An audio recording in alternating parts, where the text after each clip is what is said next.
এখনও রাজবাড়ির অনুদান অষ্টমীর দিনে আসে মালোপাড়া বারোয়ারিতে। বর্তমান রাজপরিবারের রাজমাতা অমৃতা রায় এবং তার পরিবার উপস্থিত থেকে 15 টাকা অনুদান দেন প্রাচীনকালের রীতিমতো। দীর্ঘদিনের যে পরম্পরা রয়েছে সে পরম্পরা মেনে আজও মালোপাড়া বারোয়ারি বাড়িতে পুজো হয়। মালো সম্প্রদায়ের মানুষরা এই পুজো করে থাকেন। তৎকালীন সময়ে রাজা কৃষ্ণচন্দ্র জগদ্ধাত্রী পুজো শুরু করেন। সেই সময়কাল থেকেই এই মালোপাড়া বারোয়ারির পুজো এখনো হয়ে আসছে। এখানে আরও বেশ কিছু বিশেষত্ব রয়েছে। ধুনো পোড়ানো, 40 কেজি এবারে ধুনো পোড়ানোর কথা রয়েছে বলেই জানালেন বর্তমান কমিটির কোষাধ্যক্ষ। তাদের মায়ের নাম জলেশ্বর। ছেলেরা মেয়ে সেজে জল সইতে যায়, তাদের এই পরম্পরাও রয়েছে। কৃষ্ণনগরে জগদ্ধাত্রী পুজো একদিনের পুজো। রবিবার পুজোর শেষ পর্যায়ের প্রস্তুতি চলছে বারোয়ারিগুলিতে। পাশাপাশি মালোপাড়া বারোয়ারি সেজে উঠেছে নতুন সাজে।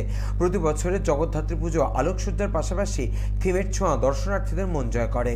বর্তমান পুজোর ওপর দাঁড়িয়ে যদি আমাদের বলতে হয় যে অন্যান্য বারোয়ারির মতো যে আমাদের বারোয়ারির পুজো 250 বছর 300 বছর যদি বলতে হয়, সেটা আমরা কখনো বলতে পারবো না। কারণ আমাদের যে নথিপুঁথি আছে যেটা বলা হয়, সেটা রাজদরবারে গেলে আপনারা পেয়ে যাবেন। কবি সাহিত্যিক যিনি ছিলেন মোহিত রায়, তিনি যে একটা বাংলা আমাদের কৃষ্ণনগর সহায়িকা বলে একটা বই লিখে গেছিলেন, সে বইটা পড়লেও আপনারা জেনে যাবেন যে মালোপাড়া বারোয়ারি আনুমানিক কত বছরের পুজো। কিন্তু আমরা এখানে স্থাপিত লিখতে পারি না, যেহেতু আমাদের আমরা সিলকা সম্প্রদায়, আমাদের মালো সম্প্রদায়ের পুজোটা, এবং এই পুজোটা আমরা মালো সম্প্রদায়ের মধ্যেই আমাদের বজায় যাচ্ছে এখনও অবধি।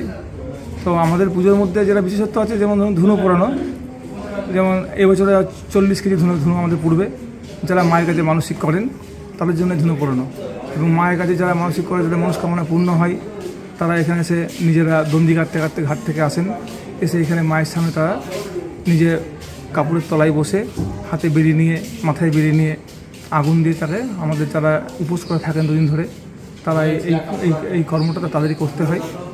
আর বিশেষত্ব বলতে যেটা আপনি প্রথমে বলেছেন যে এই আনুমানিক কত বছরের পুজো, এটা বলা খুবই মুশকিল দুষ্কর ব্যাপার।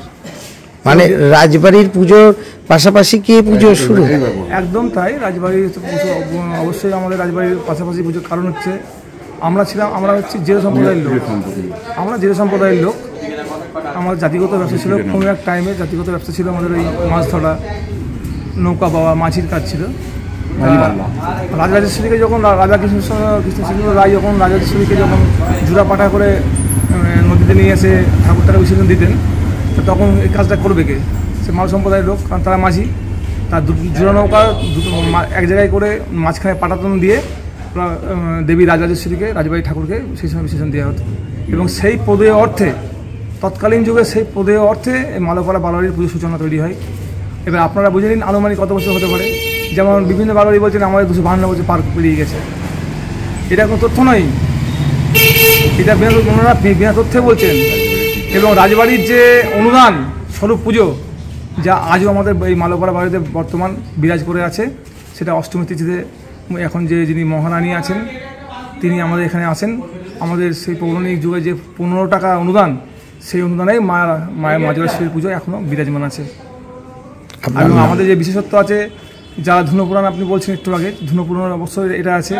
এবং সপ্তমী তিথিতে রাত্রিবেলা এই ছোটো ছোটো যত বাচ্চারা এখানে আছেন, সেই আমরাও ছোটোবেলায় করেছি, তারা ছেলেরা মেয়ে রূপে আমাদের এখানে 3টে নাট মন্দির আছে। একটা শীতলা মন্দির, একটা কালী মন্দির, একটা বাবা বুড়োরাজ।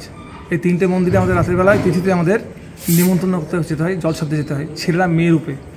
তো এবার দেখে নিন, আপনারা চিন্তা ভাবনা করুন যে কত বছরের এই মালোপাড়া বারোয়ারির পুজো। মাজরেশ্বরীকে আমরা যেটা আপনাদের সামনে আমরা রেখেছি, এটা হচ্ছে আপনাদের মায়ের নামকরণ করা আছে? আমাদের মায়ের নাম একটাই আছে আগাগোড়ায়, যেটা মা জলেশ্বরী।